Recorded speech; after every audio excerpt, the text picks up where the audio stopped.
We are live. MythVision podcast. Let's get this party started.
We are MythVision. I hope you're having a wonderful week starting out here on Monday. I know I am. I'm reading like crazy. So there's so much stuff going on. Just so everybody knows up front, the interview I was going to have this morning with Dr. Francesca Stavrakopoulou has to be rescheduled for later this week. I'm waiting for her email back on when that exactly will be. She didn't feel good this morning. Sometimes that happens. You just wake up, don't feel good.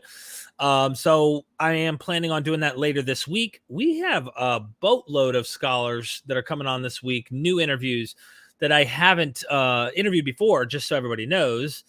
Right here is Dr. Meredith Warren, and she's written a book on women, ancient religious practices in the Mediterranean, and what women's roles were in that. So we're going to be talking about that tomorrow.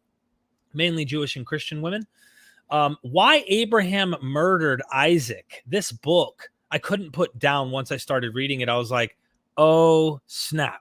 He's a supplementary hypothesis guy as well. 2 PhDs, no joke.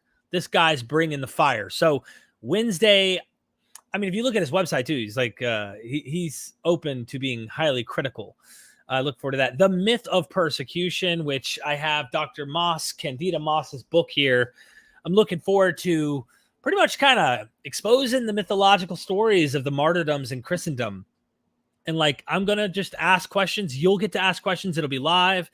But, you know, what is true and what isn't true? What kind of persecution actually happened?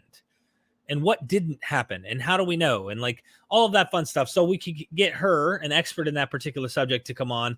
And of course, I pushed the one with Francesca Stavrakopoulou to the end of the week, Sunday. Let's see if she says Sunday works. If not, I am going to be traveling out of town with the family. Man, I'm working on my house right now. I'm trying to get it ready for sale. I'm going to be moving out west where my mother and father and my kids' grandparents, I haven't seen them in years, by the way, trying to get closer to family and stuff. So I've got a lot going on. Let's not waste any more time. Let's get down into Q&A. You can, I do want everybody to know, you know, every end of the month, Patreon, I don't know what it is, drops off. A lot of people drop off every month, and then a lot of people join. But if you can join, I'm launching a video today early on Patreon, another clip of something I've been working very hard on.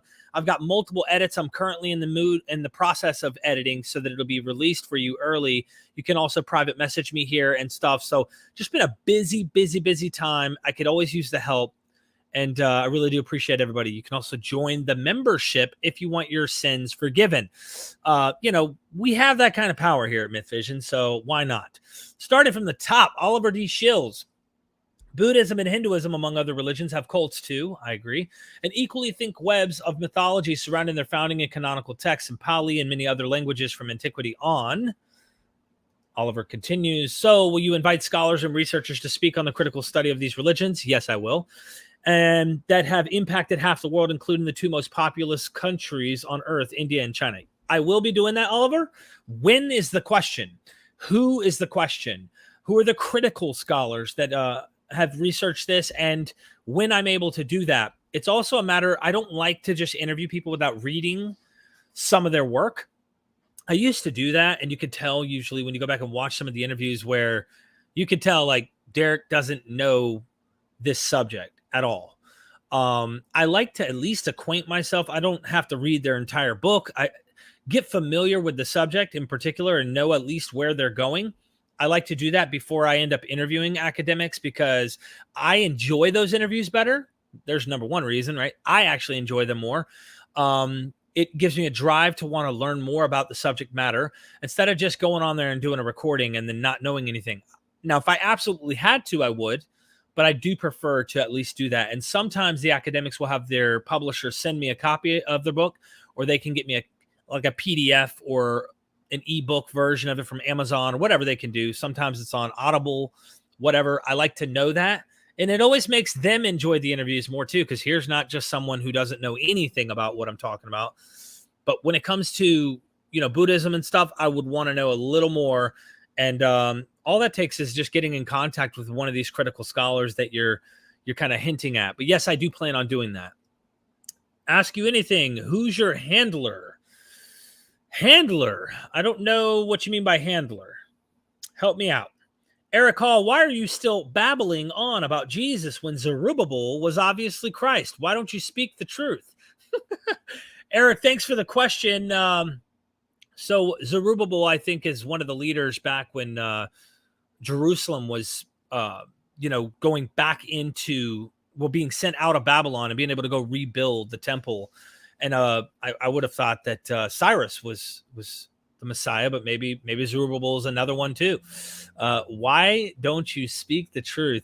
I must admit, Eric, that you know how many people, though, seriously, on YouTube, I think this is a joke, but could be wrong. I think it is.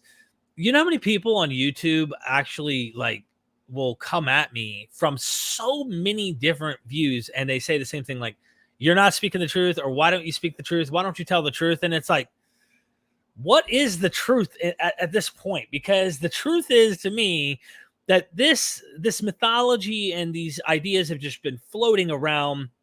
They get applied to various different people over time. And sometimes those ideas change and whatnot. But the reason I talk about Jesus, just so you know, is once again, we get back to that, I want to read the work because I enjoy the interview most. Well, I talk about Jesus because that's who I know the most in terms of my research and stuff. And it's something I'm acquainted with. Plus, I was a Christian, and I like to discuss those matters because, I see through it now. I'm like, okay, hold up. The magic trick doesn't work anymore, So that's why I do. As far as Zerubbabel, I don't know historically much context to Zerubbabel, but I could find out. And I could have academics come on and discuss what the role was for Zerubbabel to Jews back in the, would we say, 5th, 6th century BC, when they're going back into Judea to rebuild the temple. I could do that. What book are you currently reading and why? I'm glad someone asked this question. So right now, The Myth of Persecution, God and Anatomy. I'm rereading this for a second time because there's just so much you can't get that book in your first go round or your second go round. You have to pick that book apart and read it over and over. It's full of nuggets. I'll just say that, nuggets. Another book I'm reading right now is Paul on Identity up here. It's actually right here. And then Breaking the Spell. So I'm chipping away at all of these. And then Jews and Christian women that we're actually interviewing tomorrow. And then Abraham. Why did Abraham murder Isaac?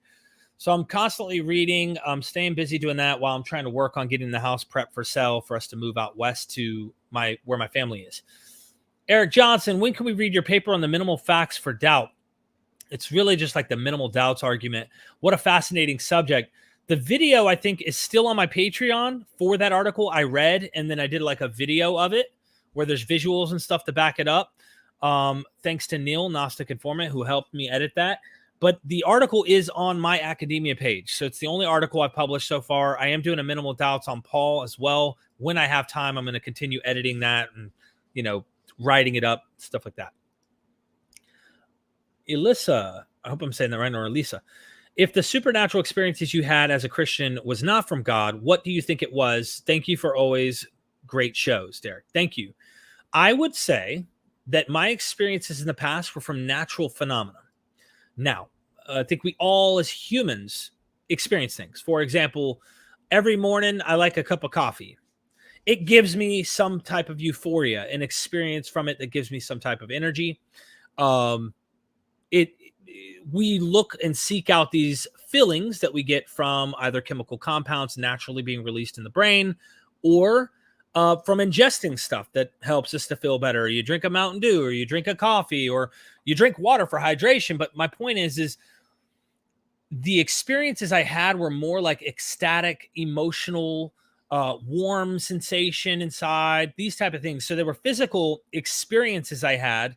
And then sometimes when I'd be in the worship, I'd close my eyes and try to imagine. So now I'm using my imagination combined with something I'm feeling in a social construct where a lot of the music that I would listen to in these Christian circles would kind of prime you hypnotically, so to speak, to be uh to go in the flow of what the worship was. Start off slow, go fast with the music, then go slow again. And I had profound experiences this way. Like, I had experiences where I thought, God's touching me, he's changing me, he's doing this, he's doing that. And now I'm like, hold up. Like, now that I've learned a little bit more about science and how this works, and realizing every time you go and you look online, you see Indian tribes dancing and they're ecstatically experiencing the divine through their dances. Well, hold on, that's not Christ. Then what are they experiencing? When the Mormon says they have the warm sensation in the bosom as evidence that the gospel or the truth has come and that they're saved or whatever, like, what is that? Are they all really divine entities touching them, and they're really being, somehow pantheism's true and it's all trying to explain to you or each human being that it's all pointing toward the divine? Or is this a human natural phenomena that the natural world can explain through our brains releasing chemicals potentially under certain circumstances and social constructs or whatever? So I started thinking that made more sense to me than, well, my Jesus experience is true and this person's God from some tribe in the middle of Africa is also true, while also the Buddhist experience when they meditate is true, while this is true, while that's true, and it's all ontologically pointing to the same things, or they're all pointing to their particular divine. Why am I picking one over the other? Seemed like a double standard. So I said, maybe we humans just have natural experiences and we attribute those to whatever our collective cultural position might be, Christian, Jewish, whatever it might be. And so Islam, you name it. Those are the Abrahamic faiths, but you could go outside of that and see it in Hinduism and other religions in the world. So that's what I ended up doing. Supernatural.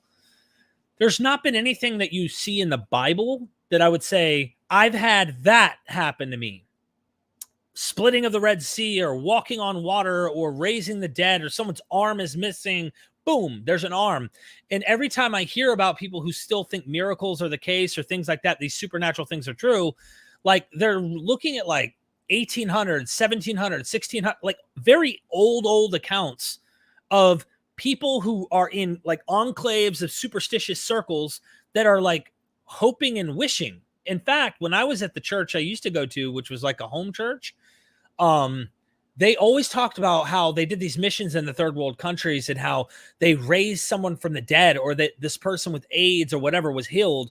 And it's because their faith was stronger in the third world countries. And we in the West, in America, are so inundated with materialism that we just can't perform those miracles. But these people, man, they had the faith of a mustard seed. So they were able to perform these things. And I used to believe that.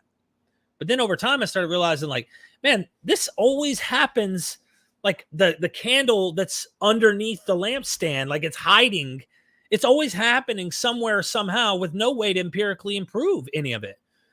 Funny thing that God wants to hide, Thank you for the question. I hope that answers it. Moon Shoes in the house. What is up? Zeno. Someone says, smash Allah. Lord Zenu is here. Where are those Thetans? I need my grass mowed. Zachary, hello all. How's it going? Question from Moonshoes. What do you get when you cross an elephant and a rhino? I don't know. L, if I know. Okay. I've arrived. Sherry D, good to see you in the chat. Melody Joy. Derek, I really want to know, where is the real mountain of God? That's a great question. It's a great question. I think everybody wants to know that same answer. It's like, we're all trying to figure that out. Baron, welcome. Thank you for joining us, Melody. Mount Zion really a mountain? Is Mount Zion really a mountain? I think Mount Zion, if I'm not mistaken, is according to the Jewish authors of the Hebrew Bible, is the Mount of Olives. If I'm not mistaken. I could be mistaken here, but I think that they actually give that mountain a location.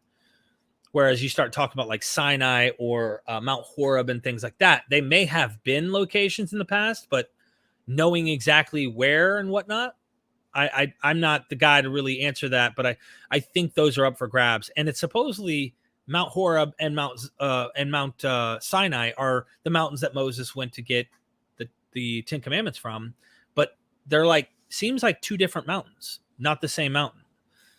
Or else why name them two different names? Ask Zach to make another addiction help video. I missed those. I'll talk to him. He was just over here, Corey. Thanks for the comment. Hello, everyone. Is your name really Derek? Yes, it is. Oh, you pronounced that well, Derek. Zerubbabel? I don't know. Trying to go back to thinking of big worlds. Oh, Stavrakapulu. I practiced that one. Deb, thank you for the comment here. Mythfix and coffee. Always in the house. Uh-oh. We scroll down. There we go. Jason Byrne. Derek, what do you think of the armies in the clouds and Josephus versus Son of Man coming on the clouds with his angels? I think they're two totally different accounts in this particular scenario. This was a common motif as I was interviewing with John J.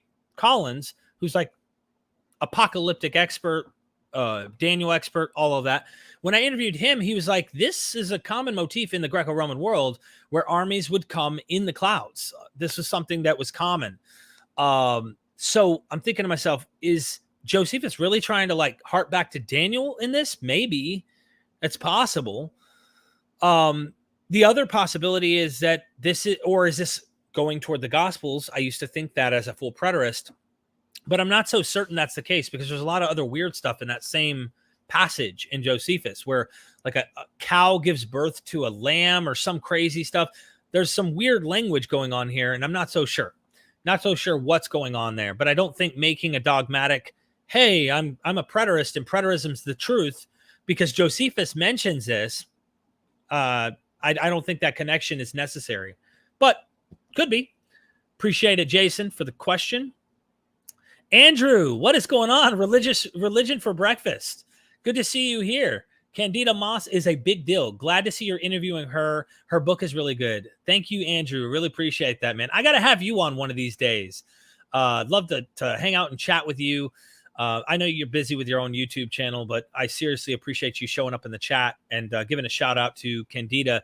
I've been wanting her on. My channel was not always mainstream. And when I emailed her, she's like, I definitely am interested in coming on your channel now. You've done well and great lineup of academics and stuff. So I'm excited to have her on Thursday. Let's see how things go with that. So everybody go subscribe to Religion for Breakfast. If you haven't already, there's a good chance that you still have sins that need to be forgiven. So please do check out Andrew's channel. I always enjoy his content. His stuff goes way back. Lots of good material.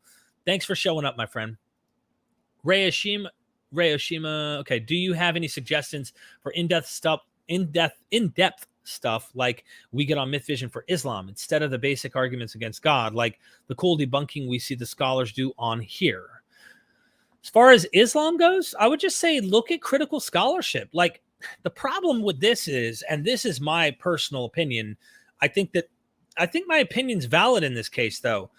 If you're looking for critical material on Islam, typically what you have are another stripe of apologist attacking Islam because their particular tradition's better than the Islamic one. So it's like, usually it's Christian apologists who are just going at Islam, and they have this giant rod in their own eye, and they're like picking on Islam and not even like realizing like they've got this big, stick in their eye, right? Like that saying Jesus said, and it's like, I'm seeing it and I'm like, this double standard is ridiculous. That doesn't mean there aren't things that might be true that the Christian apologist is able to critically examine about Islam, just like there may be things true where you look and see Rabbi Tovia Singer brings critical responses to Christianity using the Hebrew Bible. At the same time, though, it just seems like it's a polemical thing. And I'm more interested in academic critical scholarship, because with that really gives you all the critical you need. I mean, you find the mythology, you find the traditions, you find all of this stuff. Once you discover that, it really is faith for anything beyond that. To actually want to believe in these things, that's faith. And that's a different category than using historical methodology, which critical scholarship uses. That's my opinion. I hope that answers your question. But I would say, as far as Islam goes, read Stephen J. Shoemaker, Robert Hoyland, Patricia Crone. She has some outdated stuff supposedly, but she's like a god in the category of scholarship in Islam. These are obviously Western scholars, but there's some good stuff there.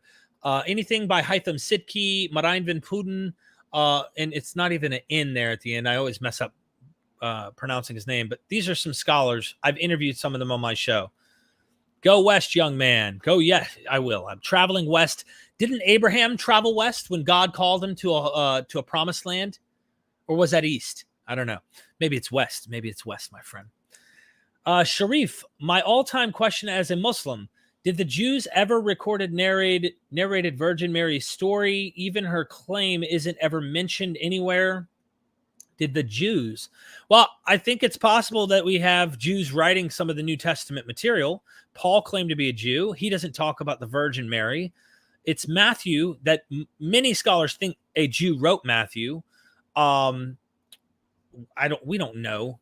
We don't really know, because I don't know how inundated the Gentile world may have been with a Septuagint literature, especially since they're interested in going to synagogue. There's no telling if some of these God-fearers actually convert and became Jews. It's hard to know what's going on in a lot of these cases, so I keep an open mind. But as far as the Virgin Mary story goes, you get this in Matthew and Luke. Other than that, you're dealing with like early church fathers and stuff. I hope that answers your question, my friend. And I appreciate having a Muslim in the chat. I like having different people in here that are paying attention. It tells me that at least I have people that aren't just in here and they feel triggered to only feel like, they can learn. And I think that's the best way to approach these things. Any ideas for scholars would be ace. Yeah. Stephen Shoemaker. I highly recommend checking him out, especially on his apocalyptic stuff with the empires. Robert Hoyland, if you want to see the actual history of what happened in the growth of Islam from its start, like the wars and what happened. And I'll tell you this, you're not going to get the full truth, whether you go to apologists in the Muslim world. You're probably not going to get the full truth if you go to the other side that's just trying to condemn Islam. So it's like looking at the historical scholarship is important. Moving west. I don't know how you do it all, Derek. I have a wonderful, amazing Mrs. MythVision, and she makes sure that our children are taken care of. She makes sure that I know passwords. I don't even know my own passwords to sign into stuff. That's how much I do. I'm like, what was my password to this social media? What was my password here? So like, she is the wisdom divine behind all that I do. Yes, she is. Thank you so much. Wow. Thanks for the recommendation. Andrew Mark Henry, love your channels. Scott Duke in the house. What's up, Scott? Andrew Mark. Yes, yes, yes. How can something come from nothing? This is a great question. And I'm not a, physicist, as Lawrence Krauss is. And when he says nothing in his book, he doesn't mean absolutely nothing. But I would recommend maybe checking out his works to hear what his definition of nothing is. And the idea that something actually came from absolutely nothing existing at all, that's not something any skeptic or atheist I know actually believes. We could be in a multiverse and there's a infinite regress or infinite amount of universes that continue for all we know. The big question is nobody knows this answer. But it was our God and my God specifically that did it, et cetera, et cetera. That's that leap of faith, right? To try and understand when we're still trying to approach this scientifically and understand what may or may not have happened. How did ancient man move the Baalbek stones? I don't know. We are told that we are at the pinnacle of engineering. Yeah, this is one of those questions, like how they did it. Probably a ton of manpower, unless you believe like ancient massive machinery was going on and we've just lost it all to civilization. There is an interesting documentary called BAM. It's what does the B stand for? I can't remember. Ancient Mysteries, but they think that there's probably some type of technology that we've lost, and they don't mean it in the weird alien sense, but like humans may have had better technology at some point. I think there might be some truth to the reality that ancient civilizations were more advanced. Maybe droughts came in, maybe wars, famines. Who knows what may have caused those civilizations to collapse? And they're trying to pick up back where they left off, kind of like later dynasties in Egypt. They were not as sophisticated in their building of architecture and stuff. But I don't think that means there's ancient bulldozers and whatnot going on either. I just think that maybe they kind of were living in a golden age in a moment where they weren't having to deal with so many problems, and they were populated enough to be able to produce these kind of things. I'm still shocked, no matter what the conclusion is, at how they were able to do these kind of things. It's really impressive. We have scientific evidence for multiple extra dimensions. Do you believe this is the only dimension with consciousness? I don't know. And I'm comfortable with I don't know on that. I don't think anybody knows the answer to that. I think it's probable. I think there's probable life on other planets in the universe we live in. Where? We live in a massive universe, so I don't know the answer to that, but I think it's very probable that there is life somewhere out there. I'm just scrolling down here. Awesome, Matt. Awesome. Yo. What is going on?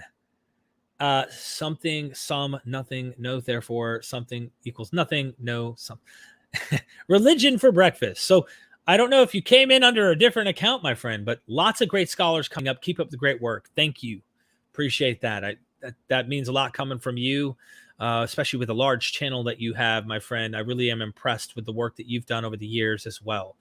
I definitely want to connect with you soon about possibly doing something over the next, I don't know, a few months. Maybe we could figure out a time where we could discuss doing something. That would be awesome. You're like a big hero channel of mine. So thank you. Revelations speaks of end times. The world descends upon Israel, for an earthquake brings up a massive amount of oil.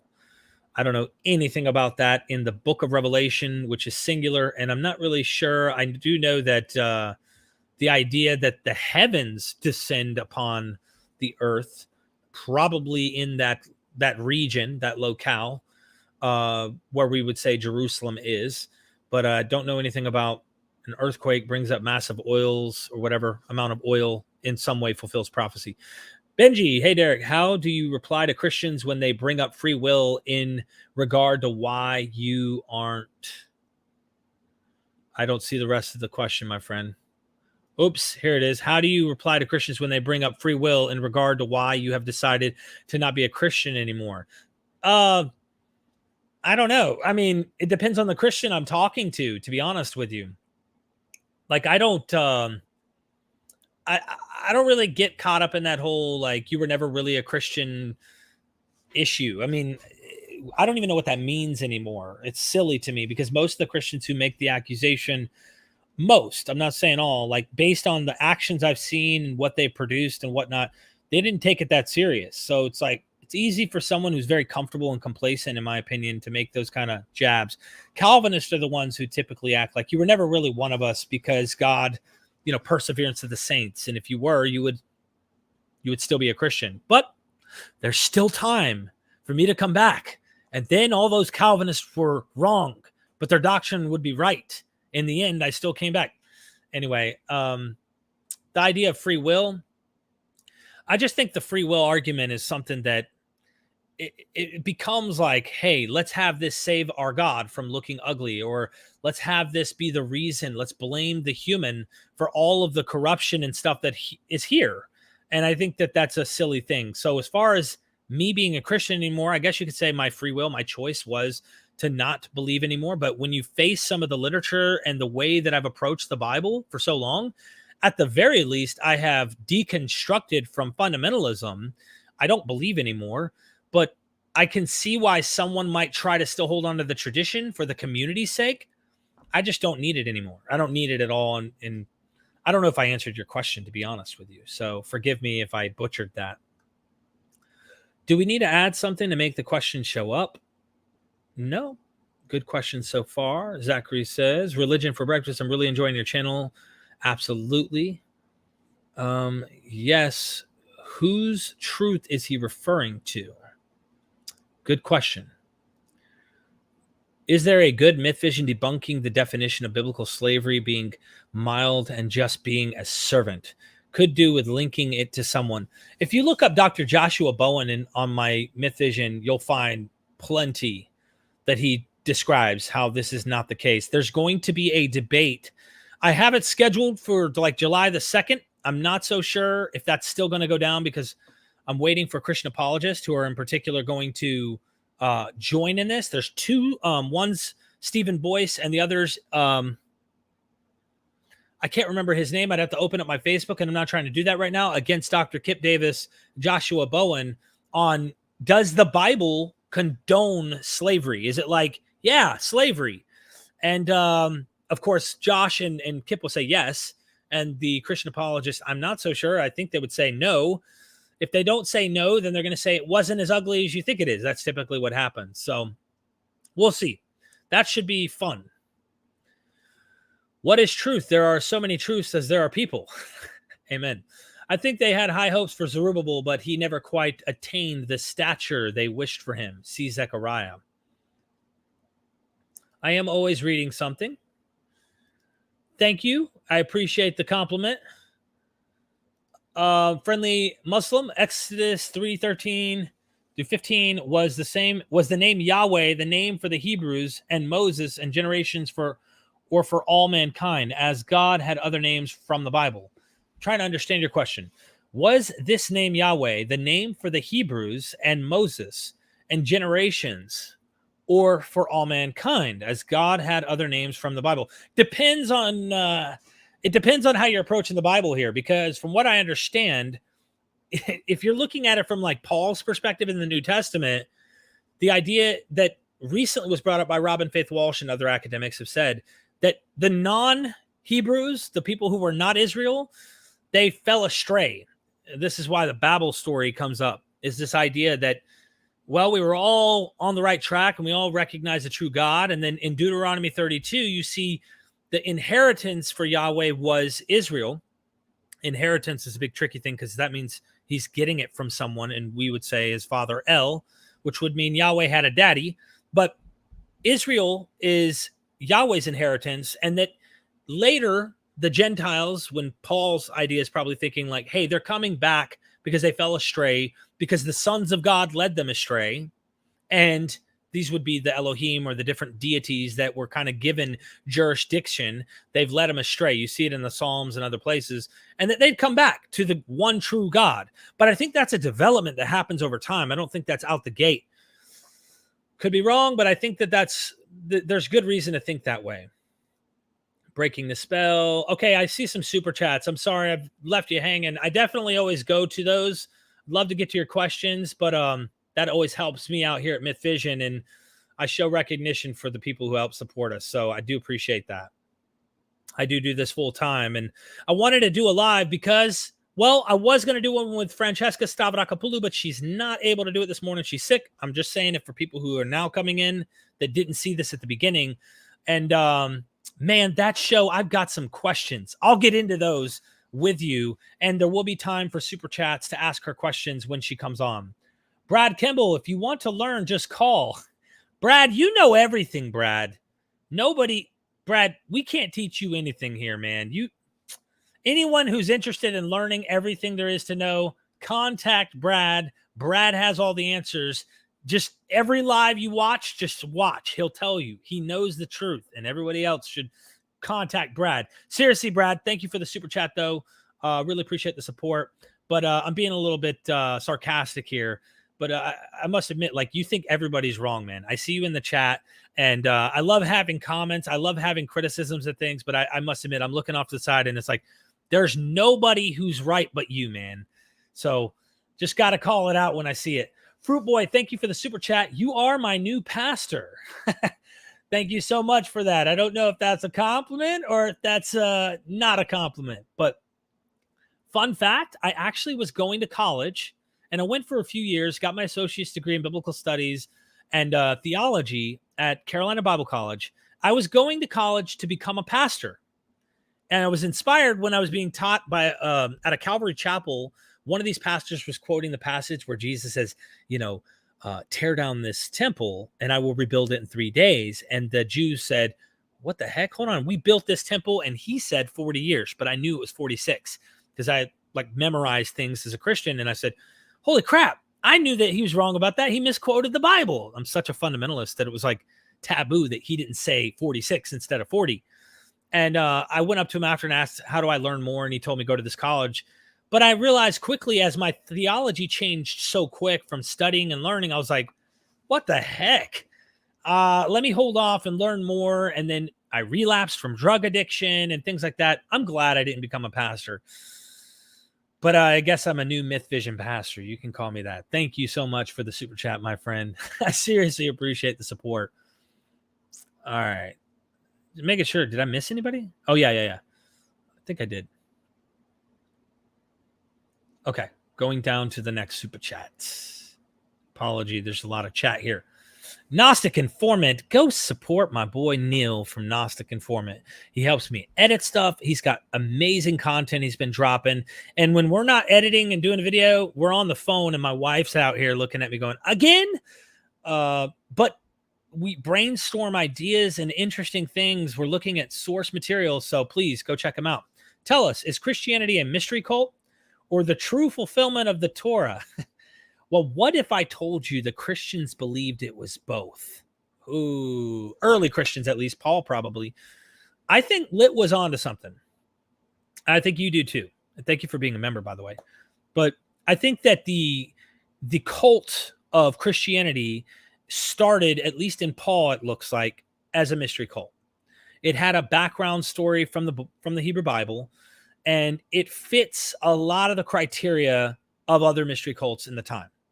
I know that this is up for grabs and debate among scholarship, and I'm still learning this, but there are multiple academics who think this is the case, that there's definitely walking like a duck, talking like a duck in comparison to other mystery cults. I mean, Christians are being baptized into the movement, into the initiate. There's mysteries. They're learning mysteries. They have a sacramental meal. I think that potentially fits the criteria of a mystery cult there in Paul. I think in 1 Corinthians 11, when he talks about that meal that is being taught, it sounds like a mystery cult type meal. It walks like a duck, man. Don't quote me on it. I'm no expert, but I think that the early movement was definitely in the category. And this might also make sense as to why we're seeing other motifs like virgin births and things like that start to appear in Gospels. It may be the case because when you look at other stuff, what Plutarch talks about on Isis and Osiris, or you look at these other mystery cults in the Greco-Roman world, they have similar features. I don't see why it would be a big deal. Thank you. CKHL, what do you make of the philosophical arguments for abortion choice and the philosophical arguments against the moral justifiability of abortion? To be honest with you, this is a question I did not prepare for because I haven't actually looked into these arguments. As far as abortion goes, being a male in this particular subject, all too often we have something to say. And I honestly haven't looked at any of the philosophical arguments. I try to empathize with both camps as to understand why they're saying. If they're trying to use the Bible, though, as any type of, any type of moral ground as to why, I just have huge red flags raised up when people are trying to use the Bible and act like, well, the Bible says, dude, your God was perfectly fine with flooding the entire planet. And there's even priestly rituals to test if a woman had committed adultery on a husband. So if the child dies in the midst of that ritual, well, she committed adultery. If it survives, it is the husband's child and she didn't commit adultery or something. Like, just to me, it's just not the kind of book I would use to try and like promote or not promote. But other reasons outside of that, I just haven't looked at philosophical ones in particular. I'm just not the guy. As far as that, I am pro-choice, but I haven't really. I lean in that direction because it's like just looking at statistics and things like that as well, and talking to other people. I'm thinking to myself, we're really quick to judge on this particular matter as men, and I don't really have much say. My wife, she is definitely somebody who wouldn't want to abort a child. But at the same time, she knows that there might be certain circumstances where that's necessary. So someone who thinks they're pro-life might also have those lines they draw and go, well, I think that the child should be aborted, or in this case, or in that case. So I don't really dive deep into that because it gets off into an area as well into politics that I try to avoid. But I am pro-choice. So there's my card showing. Blake, do you have any advice for a borderline atheist? I want to fully be one, but feel like life loses some purpose, i.e. dying young is the same as dying old. Borderline atheist. I want to fully be one, but feel like life loses some purpose. Dying young is the same as dying old. So it's like kind of like a nihilism in a way. I wouldn't, you don't need to be anything personally. Like, no, you don't, Blake. Try to find what makes you happy in life and find some type of philosophy or something to find meaning in what is life. If you're in your mind thinking atheism brings like no meaning or purpose, or you're kind of getting to a point of like, what's the point and things like that, then I would try to start researching and tapping into other things that kind of detract you from thinking in a pessimistic way.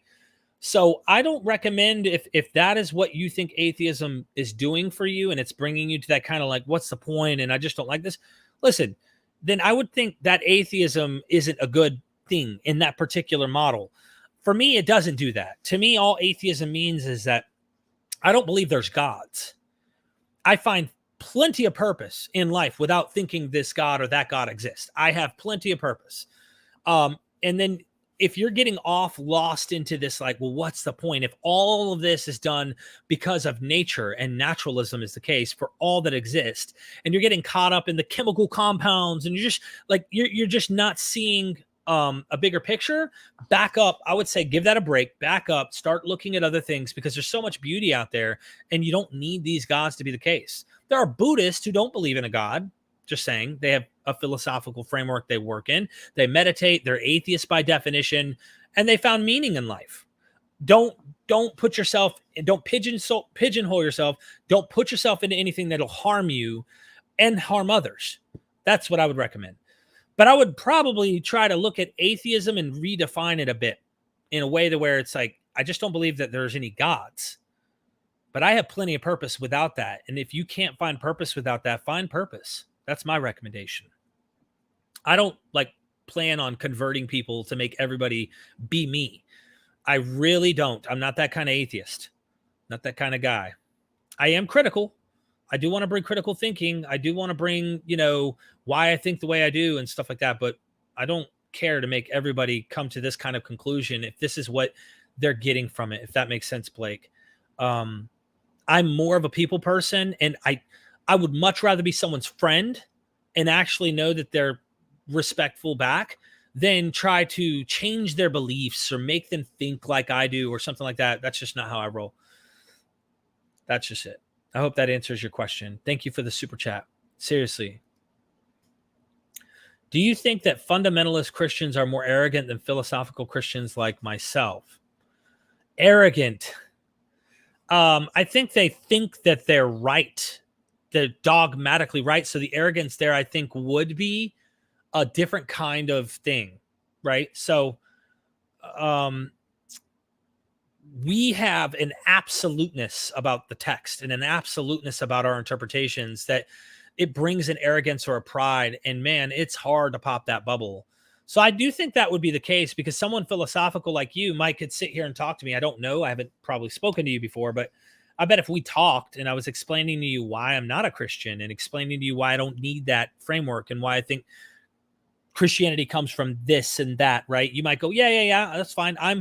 I don't need that foundational approach, and still I practice modern Christianity. I've kind of cherry picked what I think is good, and what I think is left for the past, I leave in the past. And I would commend you for that. So I'd be like, awesome, cool. So we're getting somewhere and we're seeing things in a similar way. That's great. But fundamentalist Christianity, I do think is far more arrogant. I just personally don't need the Christian framework to live my life. So I think philosophical Christianity is just trying to repackage. It's just changing the idea over time to make it fit a modern context. That's just my opinion. I think that's a lot of people's opinions that are in scholarship. So as DeFreak said, we're all arrogant. I think we are. Some of us are. I saw a little clip of him speaking to, he was like in his face or something. I'm thinking to myself, why? I don't know. This is just me. Like, why would I want to go to Speaker's Corner? I don't care for that kind of stuff, man. I'm not going to lie. Like, it just doesn't get in. I'm not interested in that kind of and talking crap and being belittling to others in a debate format.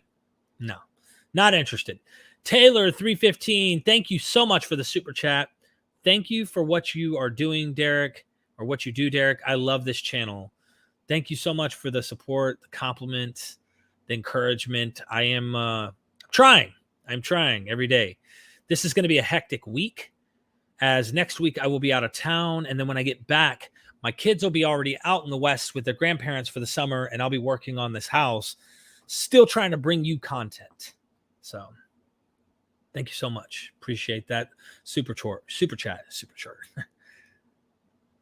See. Islam Channel USA said, Derek, do you know that you look like Triple H? I did not know that at all. I did not know that. I'm trying to scroll up because I always go to the super chats. If you ever want to like cut the line, boom.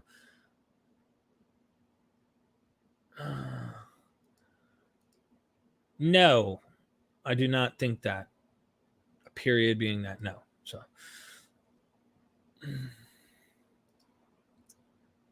go take a look at Jay Bundy's channel. It's criminal that he has so few subscribers.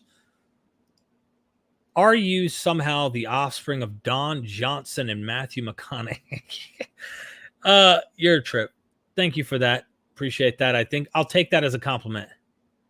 Sherry D says, MythVision, can you speak to the question of whether you feel you need to worship, fear a God to do good and fight evil? There is some debate. I don't think. Why would that be needed? Whether you feel you need to worship, fear a God to do good and fight evil. I don't get what that. I just don't see how, and I'm not talking at you, I'm talking in general. Like, I don't see how that even overlaps. I did when I was a Christian because it's like all you thought. In fact, as a Christian, I used to say dumb stuff like there's no such thing as atheist. Everyone knows God exists because, well, you have to presuppose this kind of thing when you're a fundamentalist radical that I was. But yeah, no, I don't. It's kind of like what, in a more sophisticated way, what Jordan Peterson does in his conversations about God. When someone says God, he invokes it. It doesn't matter that it's not an entity or a deity or an actual idol or whatever, an actual named deity. He absolutely goes, duh, a God is the highest attained thing in your mind. So whatever you construct as your achievable goal becomes God. And it's like, dude, the baggage and redefinition that you just made God, you've redefined God. God does not look like anything in any of these ancient holy books that you just described. The only thing that might be similar to this God of the ancient books is that the gods might be merciful or they might show certain attributes, but those are reflections of ourselves. So I don't need your God to be that. That's the thing. They're like, he's like making it the sophisticated philosophical thing, whatever it is. It doesn't have to be an actual being. It's really weird, the redefinitions that take place. So if you're one of those people who philosophically redefines everything to say, what are your goals, Derek? Well, you know what? That most achievable goal, that's your God. Because whatever you hold on a platform in the highest point of your mind becomes your God. I mean, I don't think that's the definition of God or a God, but you can redefine God to be whatever. And that's the problem. I think when we start redefining God, we bring this baggage. Like, what are we talking about? And are we redefining when we interpret the Bible or whatever the holy book might be? Are we then applying that redefinition to the Bible? Ancient philosophers used to do that with the Greek novels and whatnot, and say, well, Zeus didn't really rape her. It meant this. It's an allegory, or it's a metaphor, or they're redefining these things over and over, which is fine if it's getting away from the ugliness. But I think that idea that you can't be a real atheist, or you need a God to do morally good and to fight against bad things that we as a human society have developed over time and have progressed beyond the biblical literature in our approach. Like, you're going to see that debate. Does the Bible condone slavery? Is it really Christianity that put an end to slavery, as some Christians want to act like? Or is it that humans are progressively heading in a better direction, in which we're trying to avoid those kind of things because it harms other humans? And we know that they're not good. The repercussions are bad. Post-Enlightenment, I don't know. These are things that I just don't see the need to posit that idea of needing a God in order to do those things. Plus, there's the Euthyphro argument, like, does God do good, or how's it go? Does God say what to do because it's already good, or does God do the good? Or how is it? It's like prescriptive or descriptive in terms of what is morally good and not good. Does the God do those things because the good already existed before, or does that God create what is good and evil and therefore is above what he's telling humans to do? There's just all sorts of debate on these issues. I don't see the necessity. Super chat. Jaden Carlson. Off the top of your head, how much do you estimate people deconverting from Christianity has grown in the past few decades? I couldn't put a number on it. It's a lot. I would think it's a lot. And at least deconverting, this is the interesting thing. I don't think that means they became atheist either.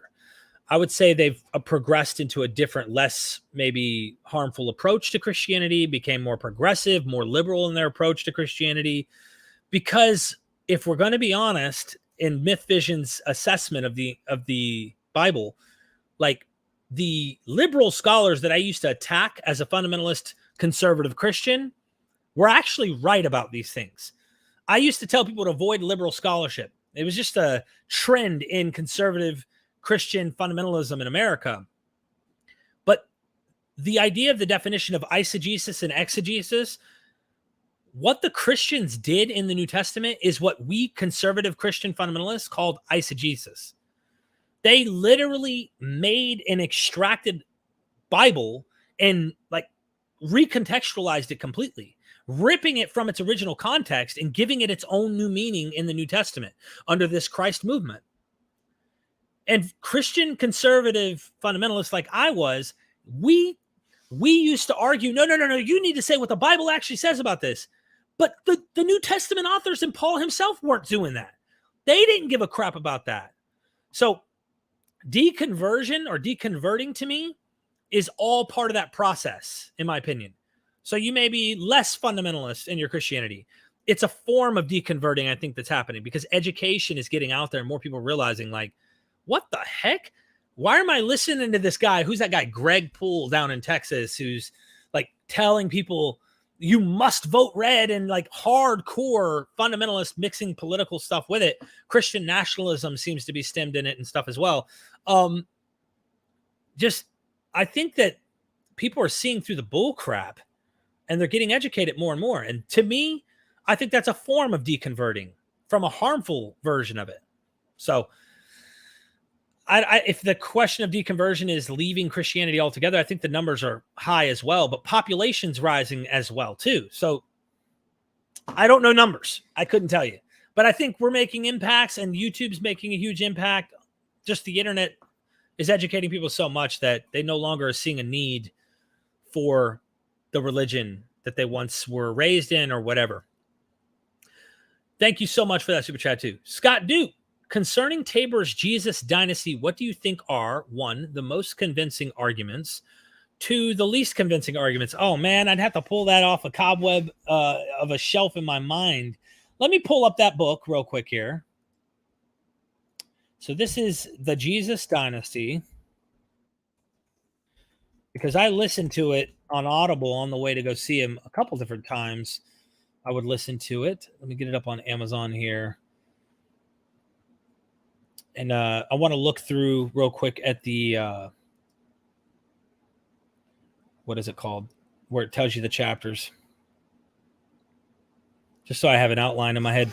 A virgin shall conceive. I know in that book he particularly talks about the possibility of Jesus' actual father, where he says children of a different father. I think it is chapter 4, or the unnamed father of Jesus, chapter 3, where he goes in and describes that it might be this Roman soldier named Panthera. Don't know if it is or if this is just an early polemic. He's not certain either, but he runs with it. Interesting. The lost years, the kingdom of this world, the religion of Jesus, the Jew, hearing the voice, a crucial missing year, ushering in the kingdom. As far as the idea that Jesus was a king and we're taking this as like he was really being called a king on earth, I'm not saying it's not possible, but Paul never mentions anything like that, which raises red flags to me. Of, is this a creation by the gospel author, and what is his intention? Is that historically reliable? So if I was to put least convincing, maybe that would be the case. I don't know. I'd say what I really enjoyed the most is his apocalypticism in describing the end, these things, the end of the age. He's so good on apocalypticism and showing that it didn't happen. What they thought would happen didn't happen. But I could be wrong. I mean, I'm just throwing it out there because you told me to brush off the cobwebs to his book, because I listened to that one on Audible, Scott. So I'd like to know what yours are. Tell me what you think if you've recently read it, because it's been probably 4 or 5 months since I listened to it on Audible, and I'm like reading new books every day, so it's been buried kind of in my mind. I always like to go back to some of these books in the past. Thank you. Appreciate that, Scott. Hell Satan, hell Abraxas, that is all. Mr. Monster, thank you so much. You just triggered, I don't know, any fundamentalists in the chat just now.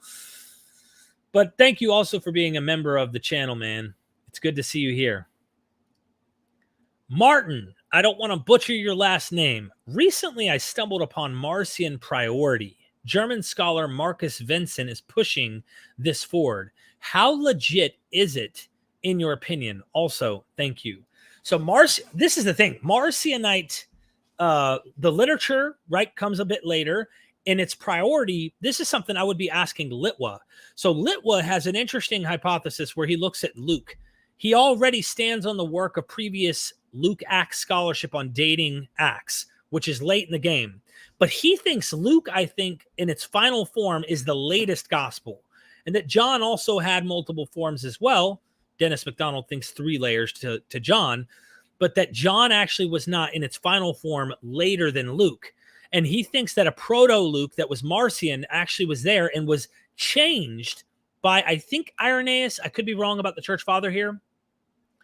Maybe it's an earlier church father, but that they changed Marcion's Luke or pre-Luke gospel and made what we see as Luke. I don't know what the answer to this question is, though. I'd be interested in interviewing. Is this a contemporary scholar? Because I would love to interview a contemporary scholar who is pushing this hypothesis, and I'd like to know why they take the position they do. As far as legitimacy, it could be legitimate because we're dealing with a time. It's not just that the literature is there from church fathers. It's their conspiracies to stamp out these heresies and to be the winner. Oh, our guy goes back to Peter, so let's fabricate information to get back, and let's make our movement superior than this other Christian version that is floating around, this Marcionite Christian version. And we know the Marcionites didn't win history. The heresiologists did, as Litwa says. So I don't know how confident I would be about it, but I definitely don't rule it out. You can't trust Eusebius to tell you the facts about everything. That doesn't mean you can't read Eusebius and glean information that may be historically reliable and that there's some truth there. You just got to do it with serious grain of salt. I mean, like, you can't just read Eusebius and go, well, you know, here's what happened exactly to a T. That's my opinion. You can go from Marcionite priority and see that John might have been working with something similar too, because John demonizes the Jewish God and then goes a little further, acting like Jesus' father was not the same one in the Gospel of John, I mean. So I don't know what to think of this question. It's a question that I have as much as you do. But I would love to interview this scholar if they're alive. And if you could email me their information, if they're alive. I don't know if they are. Let me know if they speak English too, because that might be necessary. I wouldn't mind having a German translator. And I've done shows where I've had translators actually do the translations. But it's easier if they can actually speak English to do it. But I'm willing to go the hard route. I hope that answered your question. Thank you, Martin, for that super chat.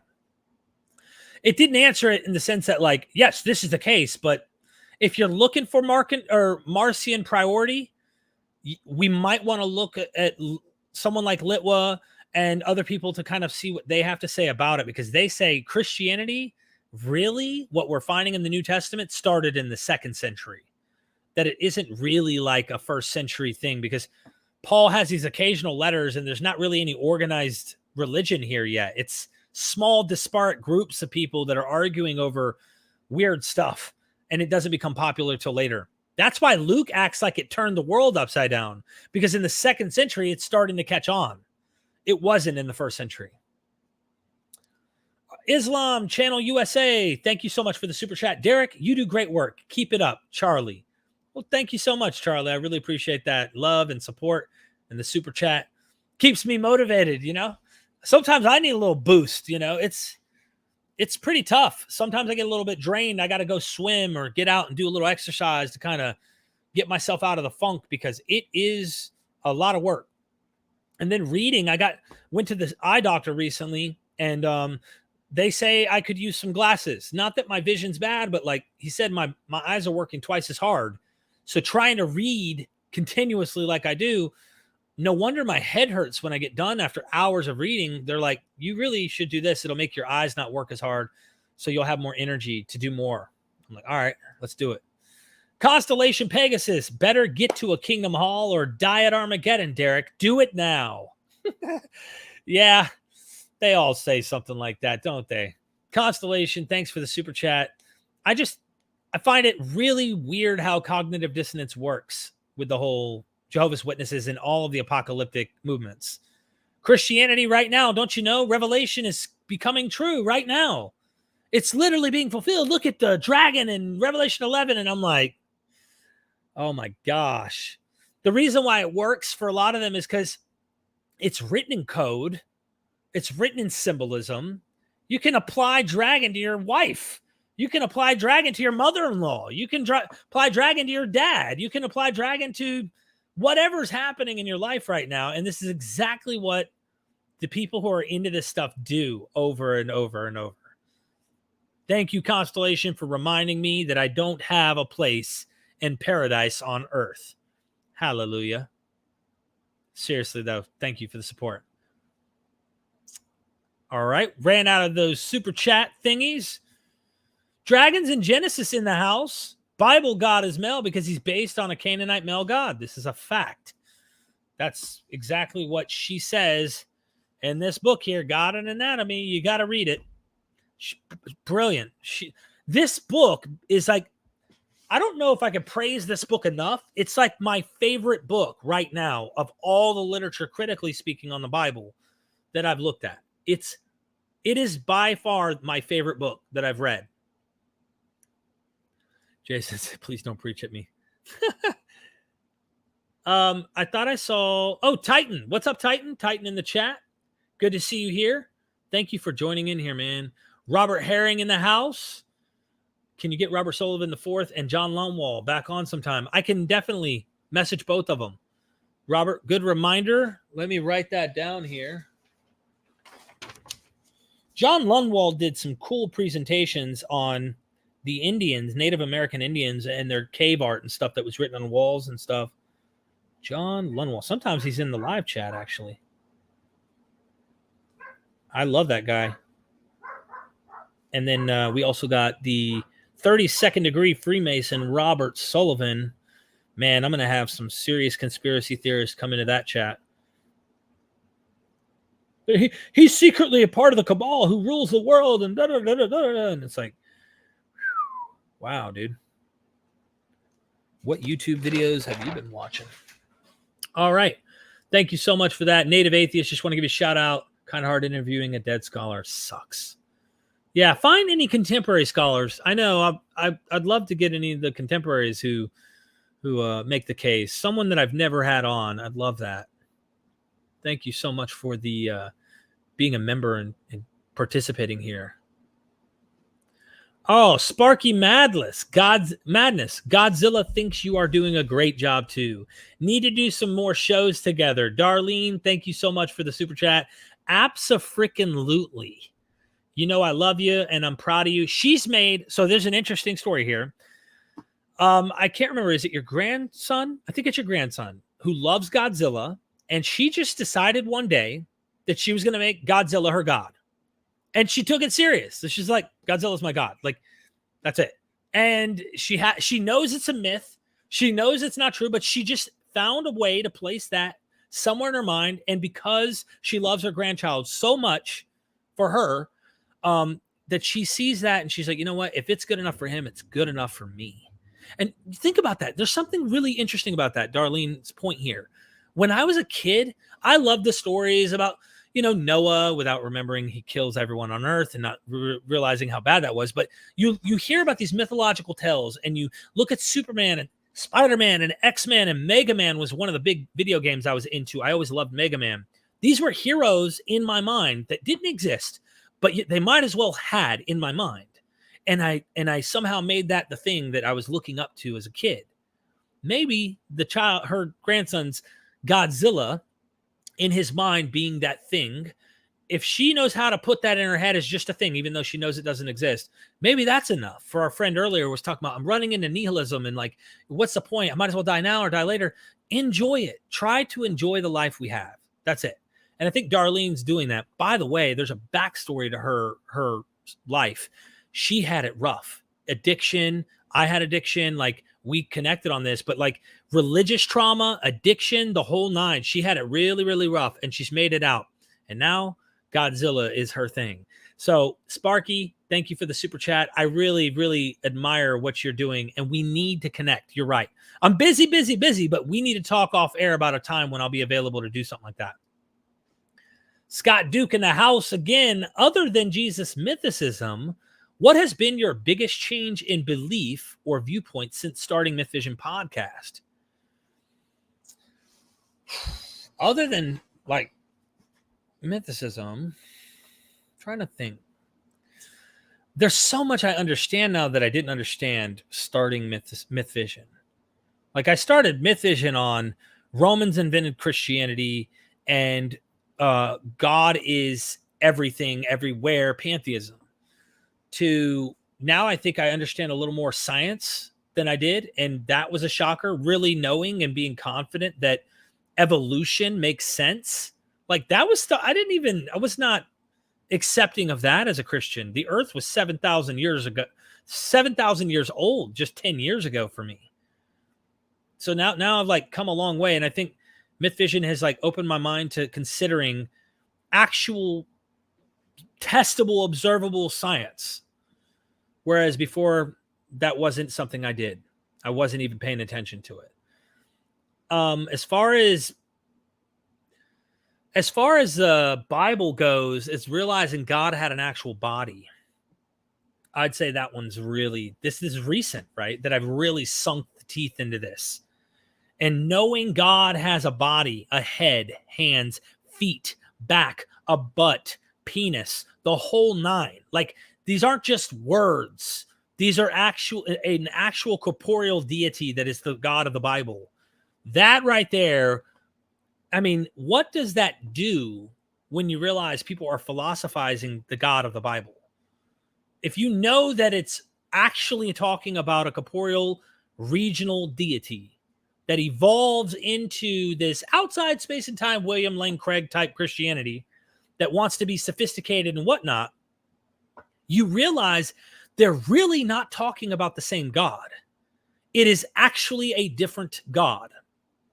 They're just progressing and philosophizing him into something. So Well, he was behind the cloud at one point, but no, now he's beyond the stratus. Oh, no, beyond the planets. No, outside of space and time. That it just became clear to me how humans cleverly pushed God outside of these things, but still wanted him to have as much control as he once did in the ancient world, according to these texts. That ain't going to happen. God gets further away. Well, so do the commands and the expectations that I think these texts start to have on people, or should have. Scott, thank you so much for the super chat on that. I really appreciate that. It's an interesting question to think about.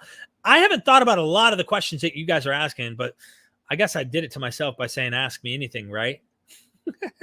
It could be anything, you know. I'm just shooting myself in the foot here. Zachary, thank you for the super sticker. Did you have a question? Okay, I'm looking for Zachary. Oh, just for support, my thumbs up sticker. Thank you, Zachary. I appreciate the love, man. Seriously. Thank you so much. Sparky said, I can prove he exists. Talking about Godzilla. Thank you so much for that earlier. And I love you. I hope you're doing okay. And I think you're doing successful now. So I just hope that's staying on up and up for you. Radu Rusu, I shouldn't have tried. I know I probably butchered it. Forgive me, but thank you for the super sticker. For real, for real. I do appreciate that help. Melody says, honest, hardworking trolls. I guess we have some trolls in the chat? I don't know. Help me out here. I'm just trying to see if I'm missing anything. Oh, we got a super chat again. Thank you so much. Mr. Monster. LL Yan Bal El. Multiple Canaanite deities combined to create Yahweh, and that's why I find ancient Canaanite religion to be so fascinating. I think it's fascinating too. There's many regions where Yahweh actually worship was too. That's one of my questions. In fact, for the sake of the super chat, I'm going to kind of read off and tell you why I think some of the questions I have for Francesca Stavrakopoulou, which that book, God and Anatomy, right? It's the one that I've been reading and we're going to be interviewing. So there's an interesting thing. She talks about Inanna and Yahweh of Hearts of Wisdom. I wanted to get into because Inanna, 2,000 years before Yahweh worshipers in the Bible were saying that they were applying the attributes that exactly were said 2,000 years earlier on clay tablets about Inanna, far older than Yahweh. Ezekiel and Genesis have similarities when it comes to the whole casting out this, I think it's Lucifer. Maybe it wasn't Lucifer, but it was this king that is saying that their heart is going to rise above the throne of God and all this stuff. And it sounds like garden language. And Ezekiel, according to her, is older than Genesis. And here's this other story in Genesis of Adam and Eve being cast out of the garden. We have some talking to do here. There's something interesting. One of the other questions I had is, it was Noah's animal sacrifice which enticed God to make a covenant not to destroy all mankind again. So this gets into the question of food. All right. And I wanted to ask her, like, what's the deal with gods and food in the ancient world? Why are they so protective about their food? They're stubborn, honestly. Even the God of the Bible is super stubborn about their food and their sacrifices. The animal cannot be without, I mean, it has to be without blemish. It cannot have any imperfections. They have to have the best meat. Literally, the high priest would carve out of the burnt offering sometimes of the best meat of the portion. And here's what's really interesting. Looking at this as a skeptic who reads Noah's flood going, damn, that was ruthless. Once that flood receded and they go to land and Noah takes some of the clean animals, this is an anachronism of knowing the law of the Torah, but he does a burnt offering and the God of the Bible smells the offering. And you know what the reaction to that offering was to the God of the Bible? Oh, I shouldn't have destroyed mankind. God, after he smelt his dinner plate, and Noah made that sacrifice, because the whole reason in the Mesopotamian myths for why the gods made the humans was to labor for them, was to give them sacrifices. The whole reason man exists is to serve the gods and to serve them food and to dig out the canals, all of that stuff. And of course, in the Mesopotamian flood story, they were loud and obnoxious. So the gods sent waters to destroy man because they wouldn't shut up. But in the Bible one, it's wickedness and all this stuff, the sons of God and daughters of men, the whole idea that they were just habitually evil.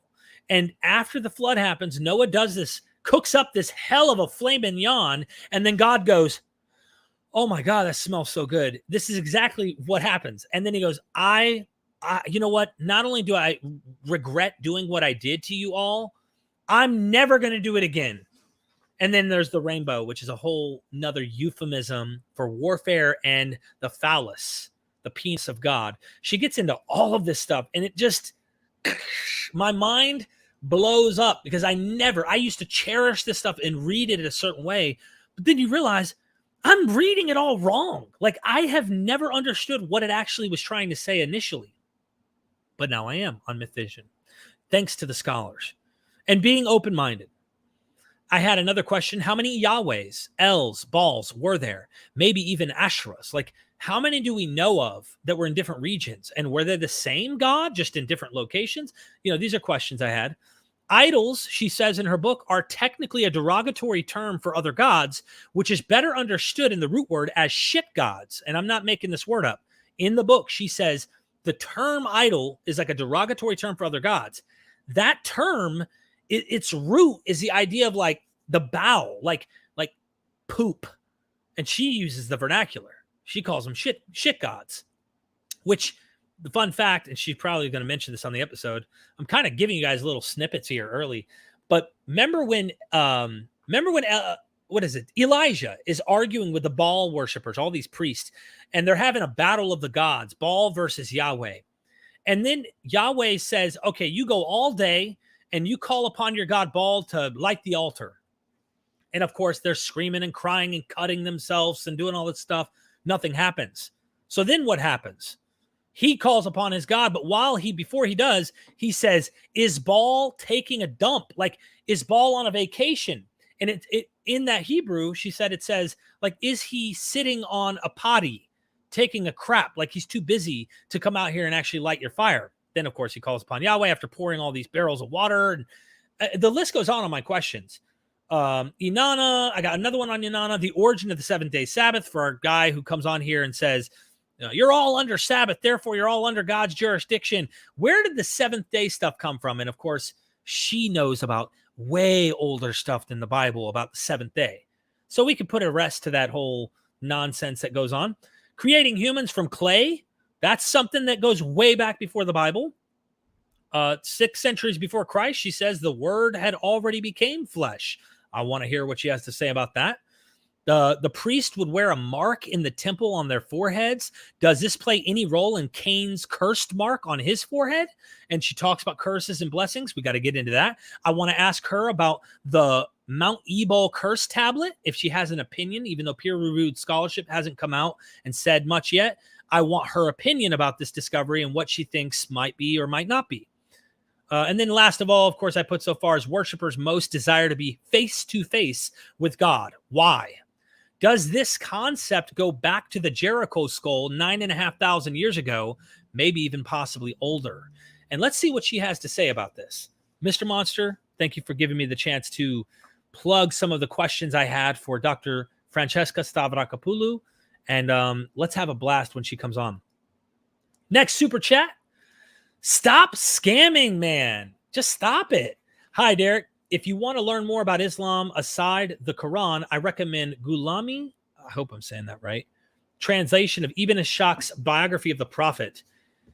That is I must get a hold of this. I definitely am interested. On Wednesday, I'm interviewing Robert Hoyland again, who's another academic in the Islamic critical side of things that I would want. He was a student of Patricia Crone, by the way. So we got to go into all of this stuff and be critical, but be respectful. There's one thing between being critical of religions and of particular groups that are practicing these particular religions and being someone who actually is hateful, like actually being a hater. And I want to be very cautious in tiptoeing that line because I'm critical. You all know that, but I'm not a hater. And I know that's not relevant to the super chat. I make that relevant because that can happen. Trust me, it can happen. I do not want to give that off because I've had people from all religions reach out to me about addiction. I don't care what your beliefs are. I want to help you if you're struggling with addiction with some encouragement. I want to try and, we all suffer with ailments as humans. And I think we could find common ground there. So that's my philosophy. Stop Scamming Man, thank you so much. Constellation Pegasus in the house with a big 50, man. Thank you for that. I really do appreciate the support.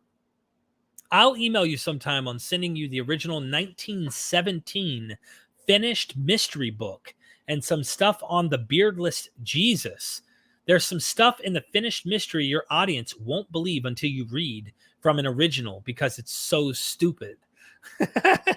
Oh, man. I definitely look forward to that. I also want to make mention, just for our audience who isn't aware, this is talking about Jehovah's Witnesses, and you have to ask yourself the question, why do they not permit beards? Why are their elders told to shave to the skin? Do they have a beardless Jesus they're looking up to? Something to look forward to. Constellation Pegasus, email me that, please, my friend. I love looking into it. So please let me know. And I'm fascinated with that because I'm interviewing ex-Jehovah's Witnesses. I've got a few of them I need to launch that are on my Patreon. Derek, when are you going to start deconstructing Hinduism and Buddhism?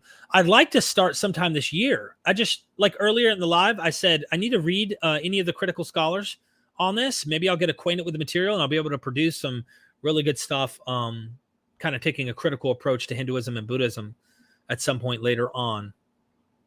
I'd like to do it this year, though. I could use help from some of my friends to email me critical scholars who aren't apologists for another religion trying to bash. I'm interested in critical scholarship in academia. Please. Stop Scamming Man is back. Your stream with Guts at Gibbon was great. Any thoughts on having more folk in science, maybe including physicists on the beginning of the cosmos? Absolutely. As you can see already, Scamming Man, I have people who want this done, and they want that done, and they want this done, and they want that done. I'm even trying to get a hold of Richard Dawkins. I want to get him on. I'm certain it's going to cost some money, but I would love to have him on. I would love to have Neil deGrasse Tyson and some of the big hit scientific scholars, but I also don't care if they're the big hits. They're not the most popular, but they are the credentialed ones who know this stuff. I would be more than happy to interviewing them. I love science and getting into all of this stuff. Guts is a force to reckon with, and it's someone that you don't want to be on her bad side. If you're saying dumb stuff and you're floating off this kind of hidden racist scientific theory of crap, you're going to get called out, and she's calling out people on stuff that's just ridiculous. So I love her energy too. She makes wanting to learn evolution and biology and stuff. She just makes that interesting and makes you want to learn more about it. Thank you for that super chat. Benji, when I lived in Thailand, we had our new apartment blessed by Buddhist monks. Have you seen the PBS video about the Buddha narrated by Richard Gere? I have not.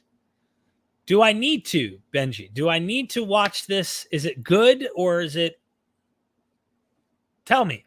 Looking in the chat, I'm trying to see if you respond to me on that. Is it? Let's see what you got to say. Benji, I'm waiting on you, my friend. Tell me if it's worth watching. Has anyone else seen it, by the way?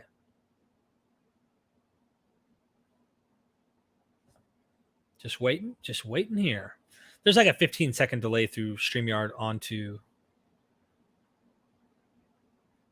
the platform. We're waiting for you, my friend. Everybody, let Benji know I'm here. I think I'm saying his name right. No. You haven't seen, chances are no. Deborah Grace in the house. Member. Thank you so much, Deborah, for being a member. Good to see you here. I'm just waiting for Benji. If Benji's still here. I'll try and catch up to Benji in a minute. Aphelion, am I saying that right? Aphelion, thank you so much for the super chat or super sticker. Seriously, appreciate that. Did you have a comment? I'm looking. I just want to make sure I didn't leave you hanging, my friend. I don't see. Don't see it. Thank you so much for just the support. I really appreciate that. Robert in the house with another super chat showing some support. I didn't see a comment from you either, my friend.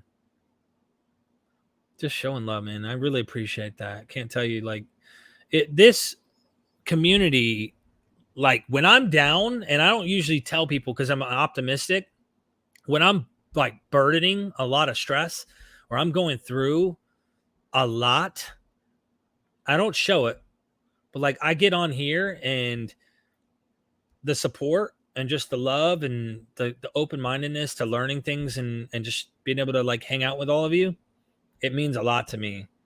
I can't tell you how much that means to me that you guys are just hanging out in here and enjoying what I'm doing and backing what I'm doing. Like, I put my heart into this.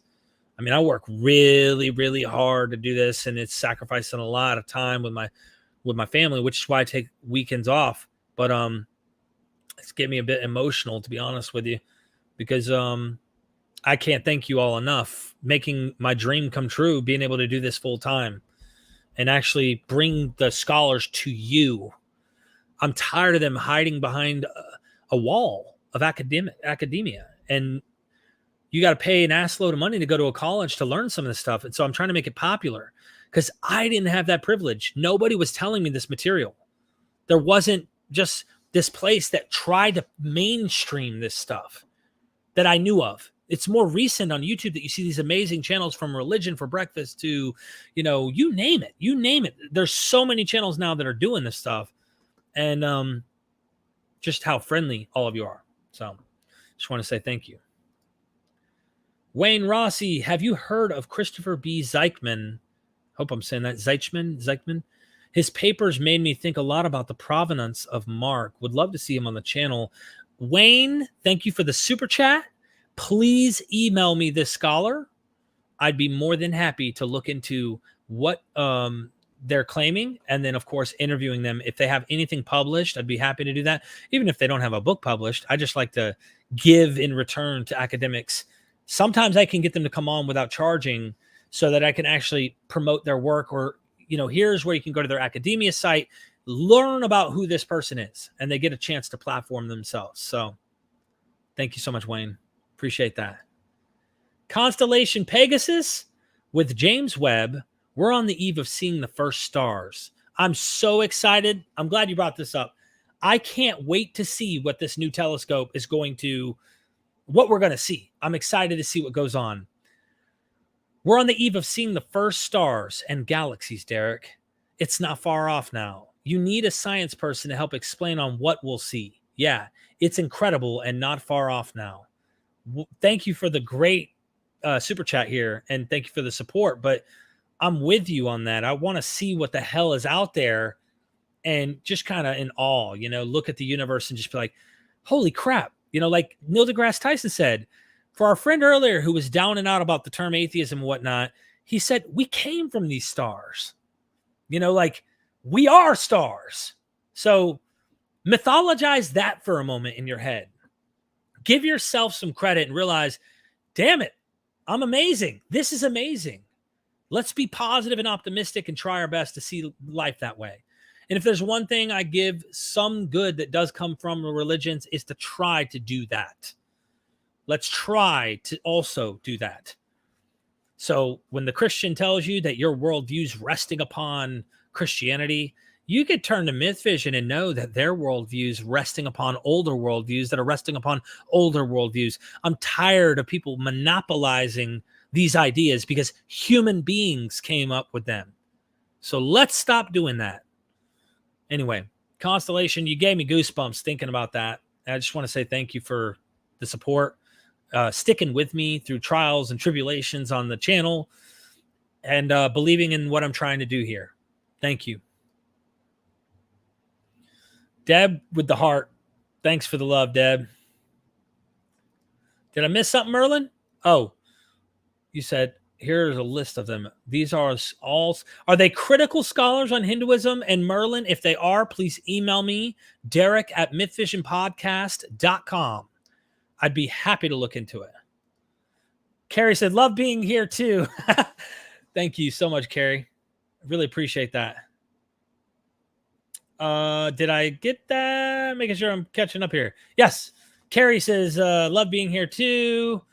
You're doing Godzilla's work. Right? Boaz, thank you so much for impregnating whatever her name was in the biblical days, you know? I'm just kidding. Derek is right. He is giving a very high-level education for free to the masses, which would cost tens of thousands at a university. It is. It's expensive. And you're not like put under a test where it's like demanding you're here because you want to be here. You don't have to be here. That's why Steve Mason, when he was on the channel, the first time I interviewed with him, he was so shocked at the amount of views he got on the video over just 2 or 3 days. And he, in confidence, we had a conversation. I know he wouldn't mind us having this conversation or talking about this conversation. And he said, Derek, I've been teaching at university for 17, 18 years. And he said, more people voluntarily clicked to watch and learned from my hours of ranting on the subject of Josephus and the early history of the first century and whatnot in the New Testament than I have ever taught people in academia over 17 years. And he said, this is a different level of getting that information out there. And he was just so thankful for it. And I'm thankful for it as well. So it made me feel like, yes, we're doing something great with this channel. Thank you, Boaz. Melody Joy in the house with the star. Derek, you're a handsome ray of sunshine all the time. Robert, thank you so much for the compliment. Thank you for the all. Craigenford, my friend John F. White. I always add the middle initial just so people know they could find you that way. The Proto-Indo-Europeans had a poetic term saying, fame does not decay. And I feel your fame will not decay. And I hope you will become a legend. Same with you, my friend. I hope we're all mythologized, but people don't take it literally and then do harms in the name of us. I do hope that, you know, at best, we're in the memories of the generations to come as an example to keep going. And I hope they look back and realize how silly some of the thoughts we had were, because where they're at, they can see hindsight 2020 and go, you know what? They were trying. They were trying their damnedest to get it. And they just didn't know yet. Or they were mistaken about some things we now know. Cool. But I want them to know that I love them. For all generations to come, we're trying. And we don't expect you to live by what we have. And this is the gospel, okay? We hope that you have your own gospel and that gospel keeps to evolve and we become a better, you know, I just hope that things get better. That's it. Thank you, Craig and Ford. If you haven't subscribed to his channel, please, that is the name of his YouTube channel. But he is all over the scholarship in Proto-Indo-European myths and their connections to later religions in India, and how Rome, the whole Romulus and Remus story, has some type of, I don't know if it's genetic or if there's some type of impact to the origin story of Rome with Proto-Indo-European mythologies. Go check them out. We got to do a follow-up again. Do you see how much responsibility I'm putting on my shoulders, John? We got to do another follow-up. I have so many shows I need to do. That's also why I'm thankful for my friend Neil, Gnostic Informant, because, you know, people like him come in and we're like really close in coordinating these things, or other people like Dragons and Genesis, who's in the chat. Who else has been in the chat? Our friend Crucifying the Bible. I cannot remember why I'm not even thinking of her name right now. I can't think. But there's other groups that are doing this, other YouTube channels that are trying to do this. It lifts a lot of the weight of me as one guy, because really I want to create a community where others are focused on different things. And like Dragons and Genesis is reading Margaret Barker. I haven't even read her once. So I can't comment. I can't criticize.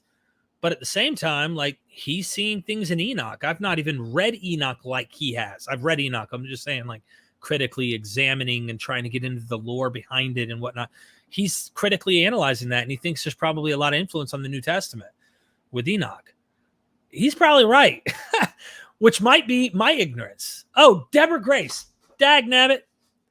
Deborah Grace. I couldn't think of your name, Deborah. Sorry. I'm just thinking of your book. But yeah, we're all trying to do this as a family. Bradford Baldwin, I do enjoy the fact that I don't have to worry about exams after learning all this great stuff on your channel. Keep up the great work. I am too. That's always a good plus. I didn't like doing the exams and stuff.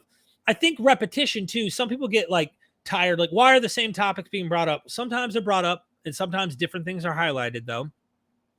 But it's like sometimes you actually remember this stuff by repetition.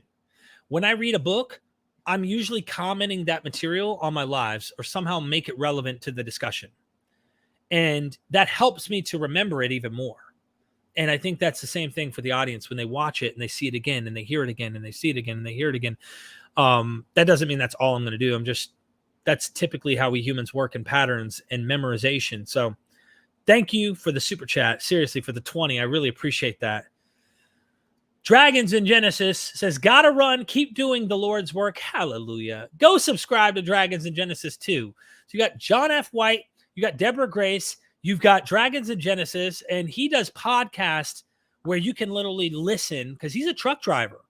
And he's driving. I guarantee you he listens rather than watches my material. It's rare that he's probably watching. Unless he's breaking the law on that highway while working. He's probably listening to some of the interviews that I've done and other interviews out there. But thank you for popping in. Please subscribe to my guest. That's one of the biggest encouragements I get from my audience is that they're like, I'm subbing, I'm liking, I'm commenting, great guest. I'm glad you brought them on. I wouldn't recommend them if I didn't think that they had something good to offer. Just saying, honestly. So please do. Constellation Pegasus back again. Constellation Pegasus, man, look, your sins are forgiven and your family's sins are forgiven. Like, they're not even going to purgatory. They're skipping, what is that? Passing, go, and collecting $200. You don't have to worry about it, especially for all the indulgences you've sent in today. I met a Hindu woman recently and looked into it. I'm not sure how to identify and classify Hinduism. It's pretty interesting, not to mention possibly the oldest religion. I'm surprised at it. I have not looked into it in any depth myself, but I would love to dive in. I know that the mythology John F. White was talking about in his videos that Hinduism got from these Proto-Indo-European mythologies, and they've developed their own. So I would love to do a show where we talk more about this from critical scholarship, and maybe John knows more about Hinduism. I'd like to hear from him anything that he has to bring to the table and how that connects to the Indo-European stuff, Proto-Indo-European stuff. Stop scamming, man. Thanks for the classes without getting mad at me over late assignments. Right? Well, listen, the super chat makes you forgiven on all of that. So don't worry about it. I really appreciate it. Christina says, if any of y'all in the chat cover similar content, let me know. I will sub. Thank you for showing that, Christina. I really appreciate that. Anyone with YouTube channels that discusses stuff similar to MythVision or is touching different stuff, but that I would be into, please go subscribe. I've also encouraged people to go subscribe to Christian friends of mine's channels for the sake of at least hearing the arguments that they bring, right? You may not listen to all their content. I get it. But sometimes I'm going to make it relevant because I am going to bring critical stuff and we'll have some responses to these things. Jezza, Derek doesn't have to mark 1,000 assignments. Praise to Habalababa or Habalababada or something. Yeah, I get the point. Hamagarashima. You know what I mean? That's who I think you're talking about praising to. Oh, another super chat. Constellation Pegasus, thank you for that super chat again. I'd like you to interview Thomas Sowell. He has some incredible information on slavery most Americans have no idea about. It's shocking. That's the thing also. So MythVision isn't just about, Christianity and Judaism. We're not just about the Bible. We're not just about the Abrahamic faiths. We also are dabbling in science and history. I like church history, right? Like to get through that. Weird different movements. The Abagensians and like weird cult groups where dualism and stuff comes up. But I want to delve into history in America too, about slavery and how the Bible played a role in Southern slaves and things like that. It's a hot topic. I get it. It's very controversial, but I think it's relevant and it's history. Why wouldn't we want to learn a little history, right? Thank you. Thank you so much for the super chat. I would love to interview them. I could use your help, though, if possible. You've already helped a lot. I'm just saying, can you email me with this all when you send me that 1914 stuff? Email me. You have been such a contributor on the channel and stuff like that. Please send me some of these scholars. I will send out some emails and hope to get some responses and make something happen here. Craig and Forrest said, that's true. I'm not sure what it is, but I think it's talking about when we were talking about Romulus and Remus, I think, but I could be wrong. Amir, please support the Open Peace podcast. Help push for more peaceful Holy Land. I'm with you on that. I am with you on that, my friend. So I still have that interview. Did I make that public yet? It's on my Patreon. I did an interview with Aboud from Mount Gerizim. I'm looking right now. I don't think I did make it public yet, but it is coming. I'm going to be out of town June 13th to the 21st, which means I won't be doing live streams during that time out. I will be publishing that video. So I apologize for taking so long. Please tell Aboud that it is coming and it will be public. It is not public right now. It's unlisted, but so is this killing for Krishna. There was a cult killing of like a Hindu spinoff of a cult where this guy ends up killing, or the leader in the cult has people murdered. It's crazy. Deborah says, I do much shorter videos. So it's easier to get through her material than it is mine sometimes. Please go subscribe. Stop Scamming Man. I know you're a busy guy, but any thoughts on one day having Robert Langdon, Sophie Neveu, or Leah Teabing on at some point? You're going to hate me, Stop Scamming Man. I'm not sure who they are. I would love to look them up and see what they study, what their scholarship is on. Please email me. I don't care if I get off of here and there's 30 emails. I really don't. I will do my best to try and chip away at them and work on that. So please do me a favor and email me these scholars. If you think they're stuff that would be absolutely necessary for MythVision, please do. DeFreak, don't worry, Derek. At MythVision, your ability to interview anyone in whatever realm would be evident should the event occur. I'm not sure what it's to, but I think it's a compliment. I'm going to take it that way. So thank you so much, DeFreak. Joel Pearson is right. In case you didn't know, I just refreshed. Why did it do that? Let me show everybody here. We're up a bit in the chat, aren't we? I'm way up there. That's why it screwed me up. Oh, here it is. Joel Pearson. Don't forget to hit like, guys. It makes Derek's beard grow. That's true. I mean, that's empirical. Like, we know. It's like Venus brings life to planet Earth every spring. Like, it's a fact. We know this. Derek is binging independent truth seekers together so the future can be built on a rock-solid foundation of experienced reality rather than faith in religious cult leaders. So cool. Love it. I love your comment. Thank you for that comment. James Charlesworth on the show, please. I would love to. Email me, please. If any of you have like scholars that you think are interesting and you have their emails and any work that I could look up about them, I would love to do that. Do you think the James movement mostly ended with the destruction of Jerusalem? I would say yeah. I don't see why not. The Jerusalem movement definitely went extinct. I'm not going to say there weren't some forms of something that was trying to remain like a Judaizing Christian movement as time went by. If it didn't go extinct, it was just so unpopular that it did eventually. That's my opinion. I don't think that it stayed alive all the way down into Islam, the 7th century and stuff. So that's my opinion. Giving you opinions here, but I know some people want to make cases otherwise. David, I've seen you in the chat a lot, and you mentioned this person, Kamal Salibi, and I'd love for you to, get me email and get me any of their academic work, if what they specialize in and whatnot. I would like to look them up, but I also want to make a comment. I have seen a lot of this come up from you. Like, everything is answered by this one guy. I want to just say, be cautious when you have one person for everything. Like, Hebrew Bible, New Testament, Islam, like this one guy supposedly overturns all of scholarship. I'm very cautious just based on some of the comments I've seen in the past, but I will look him up. And if you send me that and his email and any of his scholarship and stuff, let me check him out and see what he has to say. But I'm very cautious of the Ralph Ellis's of the world that come out and they do all this independent research and they really don't give a flying hoot what any scholar says. And they start doing parallel mania where they say every person is someone else and this is that and none of this took place here. And like, I always like to pit it up against a peer review, critical scholarship and stuff as we're exploring these ideas. I think that's necessary. So just giving you a heads up when we're looking these scholars up.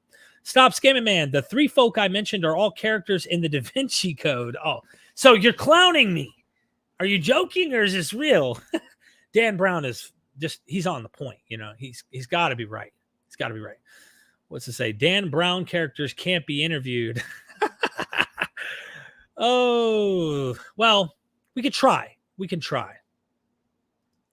Nile Valley Hebrew said, MythVision podcast Psalms 82 is not talking about Elohim. It's talking about Jews as we see in Matthew 10:34 when they tried to stone Jesus. His reference, Psalms 82:6. Feel free to email me what you'd like, but I'm definitely looking at Hebrew scholarship on this. The critical scholars, John J. Collins and others, you name it. There's a plethora. I can name a list of them. And we're looking at the stuff going, yeah, these are divine beings. So later, Second Temple Jews and whatnot are definitely reattributing ancient literature and reinterpreting it and whatnot. But yeah, I would be cautious to drawing those kind of conclusions because the New Testament says something. Well, the Hebrew Bible must have meant it too. I do not look at things that way at all. Any final questions, comments, super chats from you? I wanted to just hang out with you today. Have you ask me anything? How many dogs have I owned? You know, how many kitties am I allergic to? I don't know. Throwing it out there to hang out with my audience here. Steve Nichols, before the influence of the outside world, where do you think undiscovered tribes developed their morals? Where do you think undiscovered tribes develop their morals? I think it's almost like a practical wisdom from experience. Anything you might find morally in those tribes, which is also why you find some tribes that were undiscovered practicing very weird. There's cannibalistic tribes and stuff like that. You go, what the? If we read the Bible, at one point it seems that human sacrifice was a thumbs up, but then later on, human sacrifice becomes a thumbs down. So, I would expect that what is most practical and best for the group is what they started to make part of their moral system. That's what I would say. So it doesn't require an outside world for the morals to develop. It comes naturally. We see it in the animal kingdom too, in many respects. The way a mother tends to their children and tries to protect them even to death or feed their children. It starts from innate natural things, I think, that stem out and become more complex when we become communities. And that's what I would say is the best approach rather than, well, this God flew down from Mars or, you know, I had a divine revelation and this is what it said. I think there was testing out of morals and those things that stuck and what were best for the community end up becoming what is practiced and what is law. As the communities, you know, become more civilized and civilizations grow, you codify these morals. And that's what I think happens over time. It's not a necessary outside world comes in and impacts them. But I hope that answers your question. Seriously, thank you for the 20. I'd love to get an academic who actually delves into the development of morality from that kind of tribes and an evolutionary model explaining these things in depth. That's my thoughts on the matter. So what do you think? What do you think? Let me know what you think. I'll send the information next week. Thomas Sowell will shock you. Anything you send, I know is going to shock me because you're diving into the same stuff I am, but you're seeing things I haven't looked at yet. Constellation, thank you again for that super chat, my friend. I really do appreciate all of the love you're showering on me today. May MythVision gods be blessings upon you and whatever that means. Hallelujah. Oh, check it out. Bustin' Jest in the house.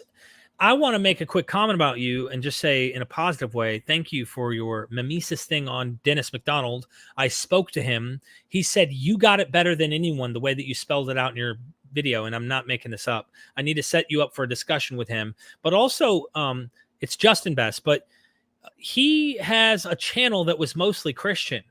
It's like 40 something thousand subscribers. And he has flipped now where he's a skeptic, and he gets, some of the comments are triggering. I mean, these people are triggered and they are attacking and whatnot in his chat. Some of them are just upset and they're waiting for him to come back to Christianity and stuff.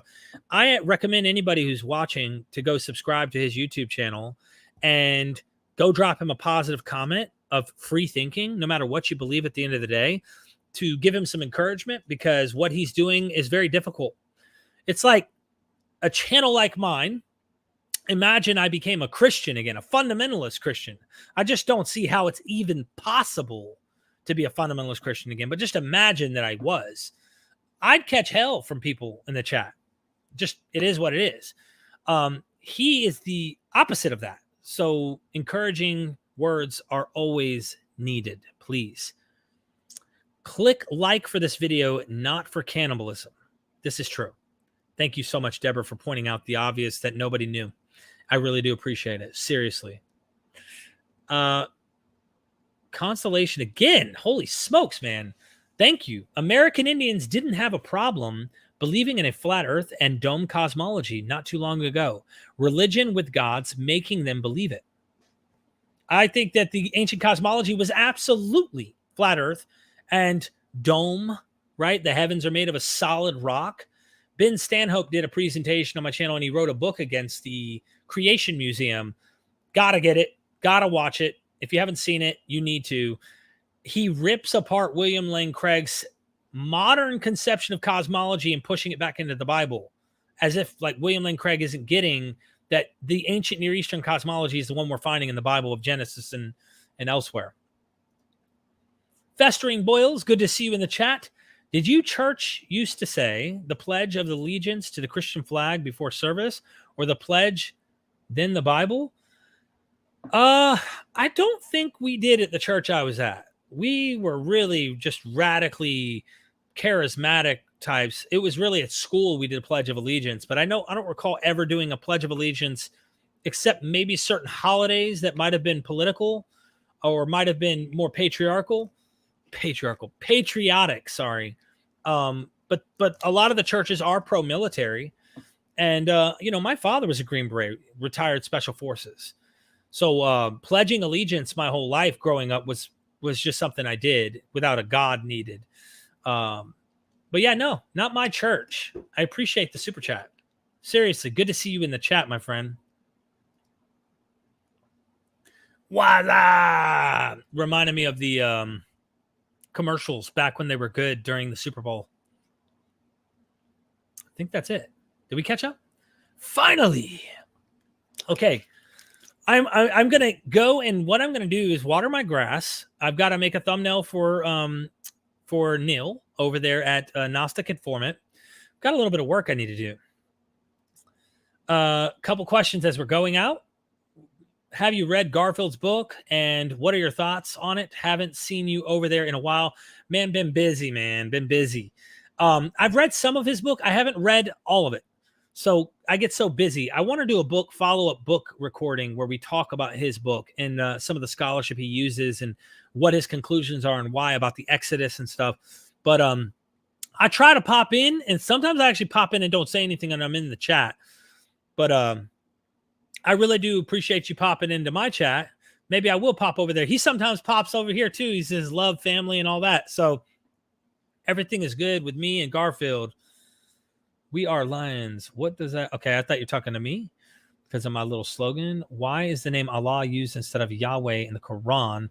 I think that the name Allah, and I am not a linguistic expert or philologist or anything like that, but I understand that Allah in Arabic is similar to El. So they're using the El term for God, which is in the Bible as well.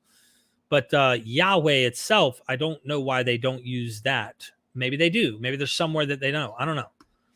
Not sure. So I'd love to ask the Islamic scholars more in depth who might have actually delved into that, but I don't know. Merlin sent an email. Hallelujah. Merlin, your sins are forgiven, my friend. You are absolutely washed in the blood of MythVision. So don't you worry about nothing. I will check it out. Jubilees, the bridge between the Bible and the Quran. I don't know about that. Jubilees is kind of old, but the Quran's much later, but maybe there's something there of a sort in terms of the fact that they're rewriting stuff. That's about the comparison I would make. I wouldn't say they're too close. Ad 5, don't know who banned you. Don't know. Did you do something? I don't know. Did you do something wrong, Ad? You said, yeah, that's better. Thank you for that super chat, by the way. Oh, you said, okay, so you're saying, is Jubilees the Islamic, what's this, Torah, and are the Bible spirits the jinns?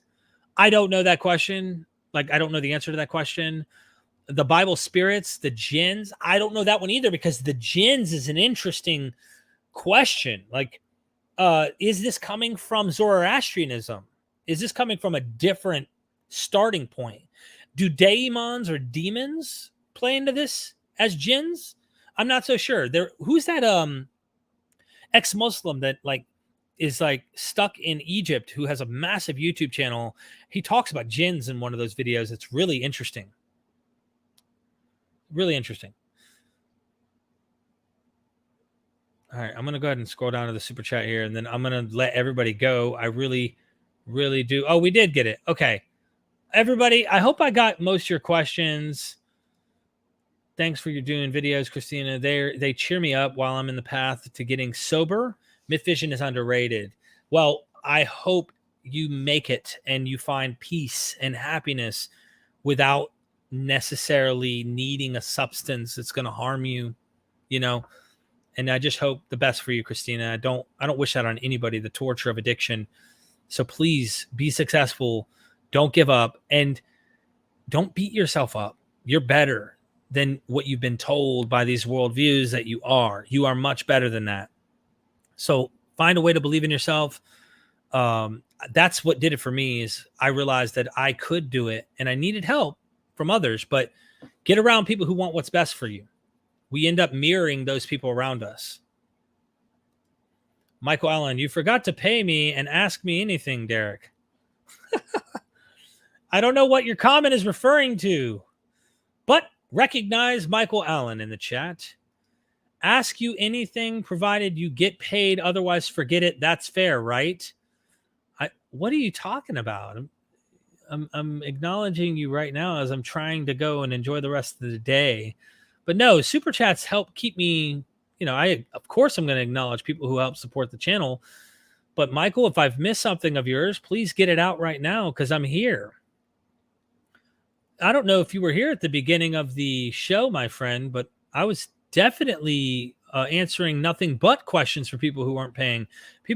Super chats are greatly appreciated, though. They help me keep doing what I'm doing. So appreciate you maybe considering that and going back and watching, and throughout periods between getting super chats. It's usually when I have academics on that it's like, yeah, you want to ask a question, you're going to need to super chat it. Oftentimes, more often than not, I pay the academics to have them come on my channel. And that comes out of MythVision's funds. You're paying me with super chats is funding that to happen. Now, if you're wanting to come in, you don't have to pay anything. You can watch all you want. But this is what I do. So thank you. Don't be a Karen, Michael. Don't be a Karen. Someone said, are you gay? Nope, I'm not. And I'm not against it at all either. But I am a married heterosexual man who's happy with the way I am, and that's fine. But I'm also not against people who are. So don't know why the question matters, but I figure I just answer it. Is Michael a troll? Someone asks. Constellation asks, is Michael a troll? Michael, are you trolling, man? Thanks, Derek. Michael says, that's my beef. You only ever answer super chats. Michael, listen, if I ended up, let's just put it this way, my friend. If I was funded by a church, let's say, or someone actually funded me having academics on and paid that time, hey, I wouldn't ask for people to give super chats for me to keep doing what I'm doing. But Michael, I'm giving you the limelight that you deserve right now and just recognizing you and letting you know, like, dude, listen, this isn't a scholar interview. I've been talking to people who've been asking questions that aren't giving super chats. But if you are helping support what I do, you're going to get my attention because this is what I do full time. So I don't know a single job on planet Earth that doesn't pay people unless it's slavery. So we're not living in slave society unless you want slavery to be the case. I am literally going to try and spend the time on people who help fund what I do more than maybe people who don't. And I get it. Some people are less fortunate, but I also am bringing on academics that cost money. So here's me taking the time and energy to kind of explain this to you. I don't know what the beef is. Maybe you should try eating chicken. You know, maybe for a chance, not think so critically about what I'm doing here at MythVision and understand that, like, I am trying to keep bringing scholars and doing this with time and energy and effort away from my family and my 3 kids to do it. So all of the super chats will get recognized. It's just the way the life works. Anyway, do you do viewer call-ins? I'm thinking about starting something like that, weekly or bi-weekly, where there's like a call-in show. It's something I think is worth doing. I just need to find the time. And now that I'm relocating, let me get where I'm going and then let's do that, because I need to get situated where I'm moving my family and stuff, which is another thing. It's going to take a lot of time and energy to do. Deb says, thanks, Derek. Thank you so much, Deb. I really do appreciate that. YouTube's right. We got to survive. Christina, MythVision deserves all the money. One of the only ones that covers this stuff. It's true. Sounds like great evidence. Melody's just having a time of her life right now. Jojo, €1 super chats are recognized too. Yeah, that's true. Any super chat. Some people just don't understand. That's true. That's true. I really do appreciate that. MythVision, please do call-ins. I will try. I will definitely try to make that happen as time goes by. I think it would be too. Like, let's see how some of this knowledge gets accepted by people who call in and see how the conversation goes. I would be interested in doing it similar to like some of the other platforms. Maybe I'll co-host it with someone else and we'll have a call-in show. You know this, I'm just hanging out with everybody here real quick. So just wanting to show you all some love here. The spirits and the angels in the Book of Jubilees, that is interesting. These creation spirits, who are they? That's a great question. I don't know, because I think that by the time Jubilees comes on, they're angels and the law is written on a heavenly tablet and stuff. So this is something I should have you come on the live stream to ask Dr. Matthew Munger, who talks about Jubilees in depth. These are things to ask him. For me, you put me on the spot, Matthew Simpson. Which guest do you find the most interesting to you these days? Jeez. I mean, they're all really interesting. It's tough. It depends on what you're asking. Because I love James Tabor. I love M. David Litwa. I love Matthew Munger came out of the woodworks. I love Kip Davis, but he's busy now. And I love Dr. Joshua Bowen. And then Francesca Stavrakopoulos. And I'm bringing other women on. There's Robin Walsh, which has an amazing encyclopedia mind on New Testament studies. This, these questions are those like, can God create a rock he can't lift things? Like, this is too hard for me to answer. There's too many of them. There really are too many of them at this point. I don't think it's fair to even call out one when they're all good. Matthew, thank you for that the question. Constellation, Pegasus. Thank you for the last super chat.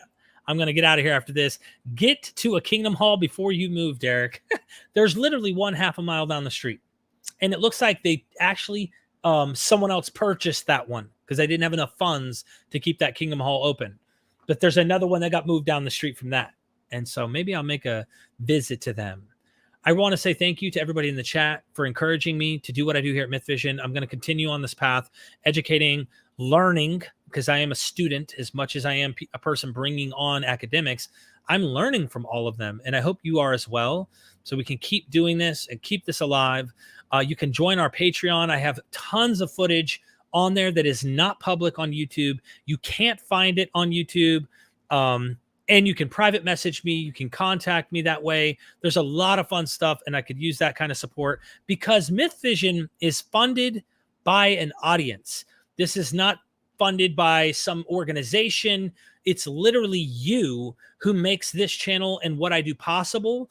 And as little as $3 a month from the Patreon to those who super chat and everything, it all adds up, and it makes me able to do this and keep doing this. So thank you so much. I hope everybody has a wonderful week. I'll see you tomorrow with Meredith Warren.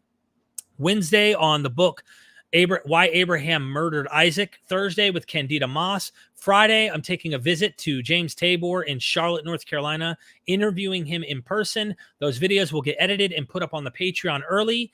If you join the Patreon at any tier, you will access that content. It will be early released on the Patreon. So hope to see you there, and never, ever forget, we are MythVision.